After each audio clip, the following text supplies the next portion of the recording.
Welcome to Malayali kitchen world. ഇന്ന് ഞാനിവിടെ ഉണ്ടാക്കാൻ പോകുന്നത് കൊത്തി എരിഞ്ഞിട്ടുള്ള മാങ്ങ ചമ്മന്തിയാണ്. ഇത് വളരെ ടേസ്റ്റ് ഉള്ളതാണ്. നമുക്കിത് എങ്ങനെയാണ് ഉണ്ടാക്കുന്നത് നോക്കാം. നമുക്ക് കൊത്തി എരിഞ്ഞ മാങ്ങ ചമ്മന്തിയിലേക്ക് എന്തൊക്കെയാണ് ചേർക്കേണ്ടതെന്ന് നോക്കാം. നമുക്ക് ആദ്യം ഒരു മാങ്ങ വേണം. വലിയ മാങ്ങ വെച്ചാൽ അതാ നല്ലത്, അല്ലെങ്കിൽ ചെറിയ 2 മാങ്ങ വേണം. വലുതാച്ചാൽ 1 മതി. ഒരു സബോള വേണം, കുറച്ച് പച്ചമുളക്, വേപ്പില, ഒരു മുക്കാൽ മുറി നാളികേരം ചിരകിയത്, മുളക് പൊടി, ഉപ്പ്, മഞ്ഞൾപ്പൊടി. ആദ്യം നമുക്ക് മാങ്ങ തൊലി കളഞ്ഞ് നല്ലതുപോലെ കഴുകി ഒരു പ്ലേറ്റിലേക്ക് കൊത്തിയരിയണം. കൊത്തിയരിയുമ്പോൾ നമ്മൾ ഇങ്ങനെ നീളത്തിൽ കുറേ കൊത്തുകൾ കൊത്തണം.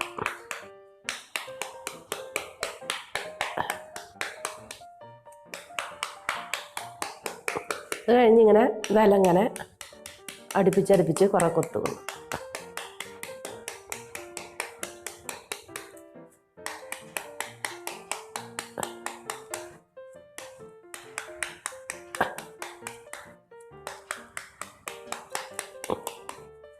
ഇത് നമ്മൾ ചെറുതാക്കി അരിയുക.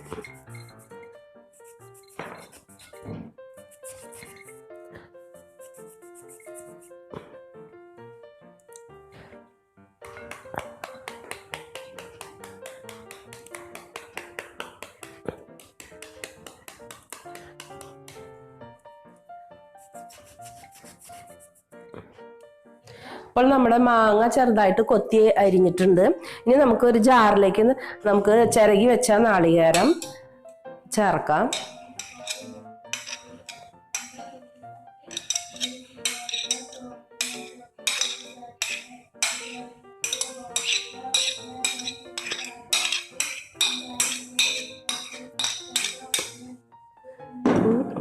ഇതിലേക്ക് കുറച്ച് പച്ചമുളക് അരിഞ്ഞത്,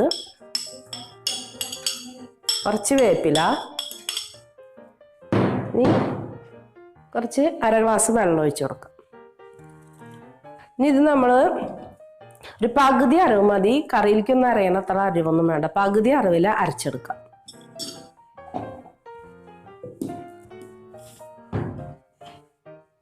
ഇനി നമുക്ക് കൊത്തി അരിഞ്ഞ മാങ്ങയിലേക്ക് ആദ്യം നമുക്ക് ഒരു സവാള അരിഞ്ഞത് ചേർത്ത് കൊടുക്കാം.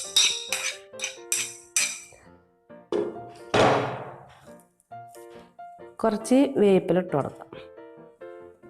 നമ്മൾ നാളികേരം അരിഞ്ഞതിലേക്ക് പച്ചമുളക് ചേർത്തിട്ടുണ്ട്. അത് കാരണം കുറച്ച് മുളക് പൊടി മതി. ചെറിയ സ്പൂണാണ്, അതുകൊണ്ട് ഒരു 1/2 സ്പൂണ് മുളക് പൊടി ചേർക്കാം. കളർ കിട്ടാനായിട്ട് ഒരു നുള്ള് മഞ്ഞൾപ്പൊടി ചേർക്കാം. ഒരു 1/2 സ്പൂണ് ഉപ്പും പൊടി ചേർക്കാം. ഇനി നമുക്കിതിലേക്ക് നമ്മൾ അധികം അരയ്ക്കാൻ പാടില്ല, കുറച്ചൊന്നും അടിക്കാനേ പാടുള്ള ആ നാളികേരം ചേർത്ത് കൊടുക്കാം.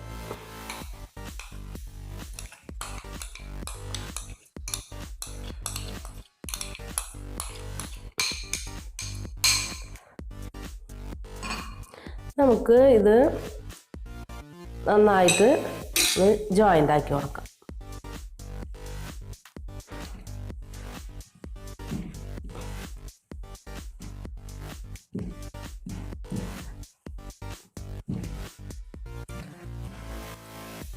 ഒന്ന് ഉപ്പും മുളകൊക്കെ ഒന്ന് നോക്കി നോക്കാം.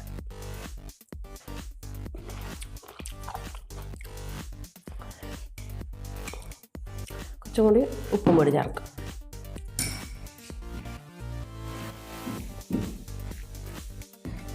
അപ്പോൾ നമ്മുടെ കൊത്തിയരിഞ്ഞ മാങ്ങ ചമ്മന്തി തയ്യാറായി. ഇത് വളരെ ടേസ്റ്റുള്ള ഒരു മാങ്ങ ചമ്മന്തിയാണ്. ഇത് നിങ്ങളെല്ലാവരും ട്രൈ ചെയ്ത് നോക്കണം. നിങ്ങൾക്ക് എല്ലാവർക്കും തീർച്ചയായും ഇഷ്ടപ്പെടുകയാണെങ്കിൽ നിങ്ങൾ എനിക്ക് ലൈക്ക് ചെയ്യുക, സബ്സ്ക്രൈബ് ചെയ്യുക.